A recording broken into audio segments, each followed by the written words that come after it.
بسم الله الرحمن الرحيم. waxaan ku soo noqday safartii daqaatay oo ku maray dalka Itoobiya iyo Kenya. Kenya laba goor soo daba noqday. Runtii safarkaas wuxuu ku saabsanaa sidii hawlaha xusaya arrimaha gudaha Somaliland dalalkan saaxiibkeen dariska nahay aan suran xoogaayay falanqeyn lahayn ama habkii loo horumarin lahaa shaqooyinka naga dhaxeeya. waxaan ku kulannay kala hay'ado badan oo caalami ah baan ku kulannay sababa waxaan runtii ku wada hadalnay sidii ciidamada booliiska iyo ciidamada badda ee Somaliland loo horumarin lahaa. waxaan runtii ka gaadhnay safar wanaagsan.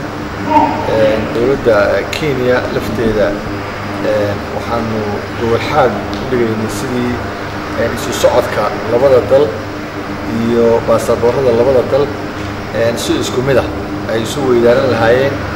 waayo dalkeena dariska sida Djibouti iyo Ethiopia oo kale runtii aan aad uga mahad celinaya. waxay si weyn u ixtiraamaan dadkeena u soconaya dalalkooda iyagoo lagu safro baasaboorada Somaliland fiisooyinkan ay siiyaan iyo dalal kale oo badan oo dunida ah. laakiin Kenya waa dalka kaliya oo ay isu dhownahay Afrika ilaa imika weli aan baasaboorradeena qaadanin. iyaguna runtii si weyn uga shaqaysta dalka Somaliland.